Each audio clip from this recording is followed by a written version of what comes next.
আকাশে অল্প অল্প মেঘ জমেছে। এখন বৃষ্টি না হলেও সন্ধ্যা দিকে মনে হয় বৃষ্টিটা একবার আসবে।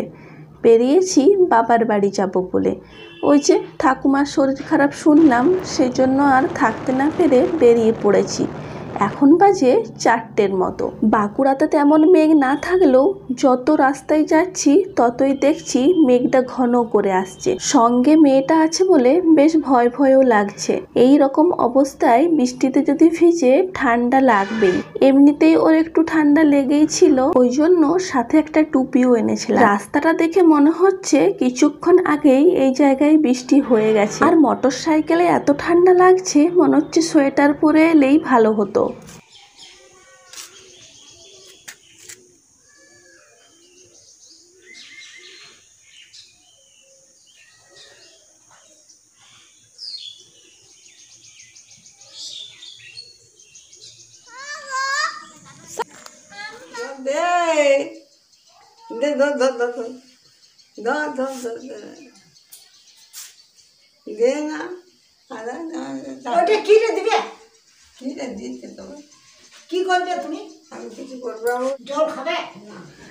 বাড়িতে এসে ঠাকুমাকে দেখার পর বেশ খারাপ লাগছিল।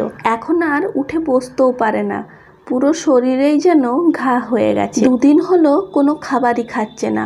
ওই একবার করে জল চাইছে, 1 ঢোক করে জল খাচ্ছে। আমার মেজো পিসিও এসেছে ঠাকুমাকে দেখতে। ওদিকে ঠাকুমাকে স্নান টান করিয়ে দিয়ে আমরা চলে এসেছি বাইরে।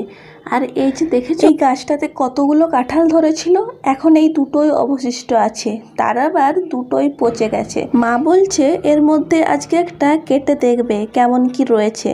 আমরা ঝুড়ি নিয়ে বেরিয়ে পড়েছি শাক তুলবো বলে। আমাদের গ্রামগঞ্জে কিন্তু শাকের কোনো অভাব নেই। পিসিকে বললাম চলো আজকে 5 মিশালি যে শাক হয় সেগুলোই তুলবো।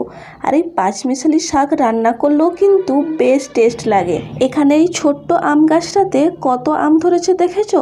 আবার আমাদের যে গাছগুলো রয়েছে সেগুলোতে এবছর আমই ধরেনি। আজ সকাল থেকেই রোদটা বেশ ভালোই দিয়েছে, কিন্তু তবুও গরম খুব একটা নেই।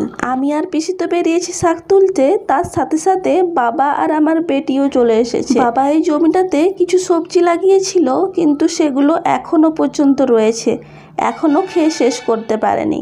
গ্রামে গঞ্জে কিন্তু এই সুবিধাটা খুব, শাকসবজি টুকটাক লাগালে প্রচুর শাকসবজি হয়। পিসি তো ওখানে শাক তুলছিল আর আমি তুলছিলাম গাজর। এই গাজরগুলো দেখেছো কেমন হয়েছে? বাবা এগুলো বীজ না লাগিয়ে চারা গাছ লাগিয়েছিল। লাগানোর সময় গাজরের শিকড়গুলো মুড়িয়ে গিয়েছিল, আর ওই জন্যই দেখছো কেমন আঁকা বাঁকা হয়েছে। আমরা বেশ খানিকটা শাক তুলে নিয়েছি, এরপর যাচ্ছি বাড়ির দিকে। অল্প অল্প তুলতে তুলতে বেশ অনেকটাই শাক তোলা হয়ে গেছে। রাস্তায় আমার জেঠিমার সঙ্গে দেখা। জেঠিমা নিতে এসেছে পাশের বাড়িতে দুধ। জেঠিমার সাথে কথা বলে নিয়ে চলে এলাম আমরা বাড়িতে, কারণ শাকগুলো যেগুলো তুলেছি সেগুলো এবার বাঁচতেও হবে, কাটতেও হবে। আজ দুপুরে খাওয়া দাওয়া করে ফিরবো বাঁকুড়া।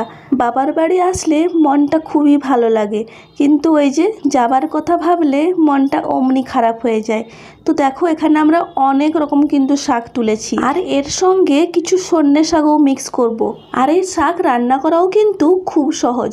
বাস ওই নুন আর তার সঙ্গে হালকা একটু চিনি দিয়ে সেদ্ধ করে রসুন দিয়ে ছকে দিলেই কিন্তু দারুণ টেস্ট লাগে। আমের সিজন আর আম খাবো না, এটা কি হতে পারে? তবে আমটা এত টক হবে সেটা কিন্তু ভাবতে পারিনি। তো ফ্রেন্ডস, ভিডিওটা আজ আমি এখানেই শেষ করছি। ফিরে আসবো নতুন ভিডিওর সঙ্গে। তো সবাই ভালো থাকবে, সুস্থ থাকবে। টাটা।